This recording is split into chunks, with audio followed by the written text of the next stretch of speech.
ಸಾಧಾರಣ ಜನ ನಡೆಸೋ ಸ್ಥಿತಿ, ನಡೆಸ್ಕೊಂಡು ಹೋಗೋ ಸ್ಥಿತಿ ನಮ್ಮ ದೇಶದಲ್ಲಿ ಉಳಿದಿಲ್ಲ. ಇದಕ್ಕೆ ಬಹಳ ಪೋಷಣೆ ಬೇಕು. ಸರ್ಕಾರದಿಂದ ಹಿಡಿದು ಬಹಳ ಶಕ್ತಿ ಇರೋರು ನಿಮಗೆ ಬೆನ್ನೆಲುಬಾಗಿ ನಿಂತರೆ ಈ ಕಾರ್ಯಕ್ರಮವು ಸ್ವಲ್ಪ ಯಶಸ್ವಿ ಆಗ್ತದೆ. ಆಗ ನೀವು ಅವರೆಲ್ಲರಿಗೂ ಬದುಕ್ತೀರಿ. ಮತ್ತೆ ಜನ ಬೇಸರ ಆಗ್ತಾರೆ, ಇವ್ರೇನಪ್ಪ ಯಾರನ್ನು ಹೋಗ್ಲಕ್ಕೆ ಒಂದು ಚಾನಲ್ ಇಟ್ಕೊಂಡವ್ರೆ ಅಂತ. ಸ್ವತಂತ್ರವಾಗಿ ಚಾನಲ್ ನಡೆಸೋದು ಸ್ವಲ್ಪ ಶ್ರಮದ ಕೆಲಸ. ಆದರೂ ಕಷ್ಟಪಟ್ಟರೆ ಒಂದು ಕಾಲಕ್ಕೆ ಏನಾದರೂ ಮುಂದೆ ಬರ್ಬೋದು. ಎಲ್ಲ ನಡಿಗೆನೂ ಮೈಲ್ ನಡಿಗೆ ಮೊದಲನೇ ಹೆಜ್ಜೆಯಿಂದ ಆರಂಭ. ಮೊದಲನೇ ಹೆಜ್ಜೆನ ನಾವು ದಷ್ಟಪುಷ್ಟವಾಗಿಟ್ಟರೆ, ದೃಢ ಮನಸ್ಸಿಟ್ರೆ ನಡಿಗೆನ ನಡಿಬೋದು. ಬೆಟ್ಟದ ಮುಂದೆ ನಿಂತ್ಕೊಂಡು ಹೇಗಪ್ಪ ಈ ಬೆಟ್ಟ ಹತ್ತೋದಂತ ಯೋಚನೆ ಮಾಡಿದ್ರೆ ಬೆಟ್ಟ ಹತ್ತಕ್ಕಾಗಲ್ಲ. ಹತ್ತಕ್ಕೆ ಶುರು ಮಾಡಬೇಕು, ಆಮೇಲೆ ಅದು ನಮ್ಮನ್ನಲ್ಲಿ ಕರ್ಕೊಂಡೋಗಿ ನಿಲ್ಲಿಸುತ್ತೆ ತುದಿಯಲ್ಲಿ.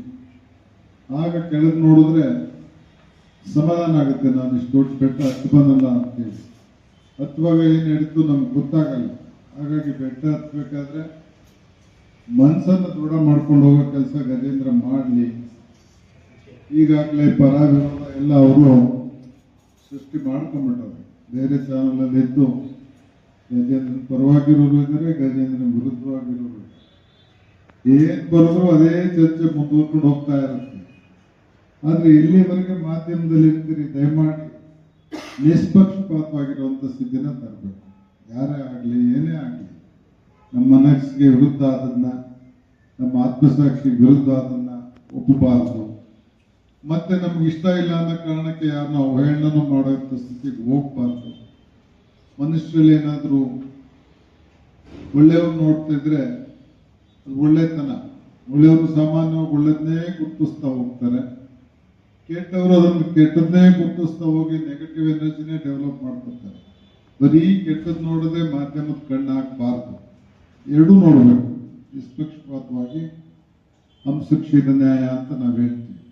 ಹಾಗೇನಾದ್ರು ನೋಡಿ ಅವಲೋಕನ ಮಾಡಿ ಯಾರ ಬಗ್ಗೆ ಯಾವ್ದಾರ ಅಭಿಪ್ರಾಯಗಳನ್ನ ರೂಢಿಸೋದು, ಅದನ್ನ ಜನರಿಗೆ ಮನವರಿಕೆ ಮಾಡೋ ಕೆಲಸ ಮಾಡಬೇಕಾಗುತ್ತೆ. ಎಲ್ಲಕ್ಕಿಂತ ಹೆಚ್ಚಾಗಿ ಸಾಮಾಜಿಕ ಪಿಡುಗುಗಳು, ನಿಜವಾಗಿ ಶೋಷಣೆಗೊಳಗಾಗಿರೋ ಜನ, ಅವ್ರಿಗೆ ಬೇಕಾಗಿರುವಂಥ ಪರಿಣಾಮಕಾರಿಯಾದ ನಿವಾರಣೆ, ಇಂಥವೇನಾದರೂ ಕೂತ್ಕೊಂಡು ಮಾಧ್ಯಮಗಳು ಚರ್ಚೆ ಮಾಡಲಿಕ್ಕೆ ಆರಂಭ ಮಾಡಬೇಕು. ಬರೀ ಯಾವುದೋ ರಾಜಕೀಯ ಯಾರೋ ಸತ್ರೆ ಬಹಳ ನೊಂದು ಹೇಳ್ಬೇಕಾಗತ್ತೆ. ಈಗ ಯಾರಾದ್ರೂ ಒಬ್ರು ಸತ್ ಬಿಟ್ರೆ ದಿವಸೆಲ್ಲ ಅಷ್ಟೇ ಮಾಧ್ಯಮದ ಕೆಲಸ ಅನ್ನೋ ಸ್ಥಿತಿ ಬಂದ್ಬಿಟ್ಟಿದೆ.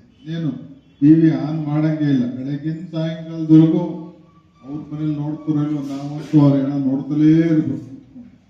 ಇಷ್ಟೇನ ಮಾಧ್ಯಮ ಅನ್ನೋ ಸ್ಟೇಜು ನಿರ್ಮಾಣ ಆಗುತ್ತೆ. TRPನೇ ಮುಖ್ಯ ಅಲ್ಲ, ನಿಷ್ಪಕ್ಷಪಾತವಾಗಿ ವರ್ತಿಸೋದು ನಿಜವಾಗಿ. ಯಾಕೆಂದ್ರೆ ನನಗೆ ಲಂಕೇಶ್ ವೆಸ್ಟು ನನಗೆ ಬಹಳ ಬೇಕಾದವರು, ನನಗೆ ಸಂಬಂಧ ಕೂಡ. ಅವ್ರು ಲಂಕೇಶ್ ಪೇಪರ್ ಓಡಿಸಿದಾಗ ಬರೀ 4 ಪುಟ ತೆಗೆದ್ರು. ನಮಗೆಲ್ಲ ಕೇಳ್ಕೊಂಡ್ರು, ಸಬ್ಸ್ಕ್ರೈಬ್ ಮಾಡ್ರಿ, ಅನ್ನೋ ಸಬ್ಸ್ಕ್ರಿಪ್ಷನ್ ದುಡ್ಡು ಕೊಡಿ ಅಂತ. ನಾವೆಲ್ಲ ಕೊಟ್ಟು, ನಾನು 11 ಹೊತ್ತು 4 ಪೇಜ್ ಬಂತು. ಏನ್ 4 ಪೇಜ್ ಮಾಡಿದಿರಿ? ಅವ್ರು ಮಾತು ಚೆನ್ನಾಗಿ ಹೇಳಿದ್ರು. ಒಂದು ಸಾಮಾನ್ಯ ಓದುಗಾರ 4 ಪೇಜ್ಗಿಂತ ಜಾಸ್ತಿ ಓದಲ್ಲಪ್ಪ. ಎರಡನೇದು, ನಮ್ಗೆ ಯಾರೋ ಘೋಷಣೆ ಇಲ್ಲದೆ ಹೋದ್ರೆ, ಅಡ್ವರ್ಟೈಸ್ಮೆಂಟ್ಗಳು ಬರದೆ ಹೋದ್ರೆ ಇದಕ್ಕಿಂತ ಹೆಚ್ಚು ಪೇಜ್ನ ಹಾಕಕ್ಕಾಗಲ್ಲ ಪೇಪರಲ್ಲಿ. ಇದು ಹೀಗೇನೆ ಮುಂದಕ್ಕೆ ತಗೊಂಡು ಒಂದು ಕಾಲಕ್ಕೆ 8 ಪೇಜೋ 12 ಪೇಜೋ ಮಾಡೋ ಆಲೋಚನೆ ಮಾಡ್ತಿದ್ದೀವಿ. 4 ಪೇಜು ಖುಷಿಯಾಗಿ 1-2 ವರ್ಷ ಲಂಕೇಶ್ ಪೇಪರ್ 4 ಪೇಜ್ ಓದ್ಕೊಂಡ್ಬಂದು ಅವರು ಎಲ್ಲ ಸ್ನೇಹಿತರುಗಳನ್ನ ಇಟ್ಕೊಂಡೇ ಆರಂಭ ಮಾಡಿದ್ರು. ಎಲ್ಲ ಸಾಹಿತಿಗಳು ಅವ್ರ ಸ್ನೇಹಿತರು ಬರೆದಿದ್ರಿಂದ ಕಾಸ್ಟ್ಲಿ ಆಗಲಿಲ್ಲ.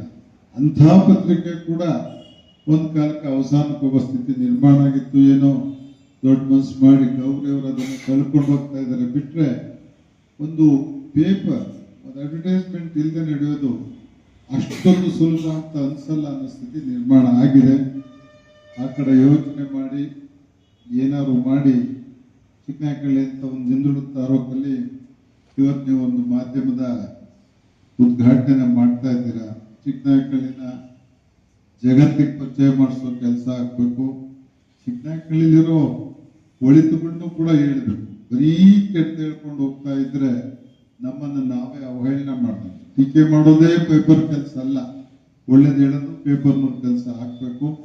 ಇಲ್ಲೇನು ಒಳ್ಳೇದಿದೆ ಅದನ್ನು ಕೂಡ ಸ್ವಲ್ಪ ಪ್ರಚಾರಕ್ಕೆ ಬಿಟ್ರೆ ಏನೋ ಜನ ನಮ್ಮನ್ನು ಮೆಚ್ಕೊಂಡ್ ಬಂದಿಲ್ಲಿ ವಾಸ ಮಾಡಲಿಕ್ಕೆ ಇಲ್ಲೇನಾದ್ರು ವಾಸ್ತವ್ಯಕ್ಕೆ ಸಹಾಯ ಆಗುತ್ತೆ ಅಂತ ಹೇಳ್ತಾ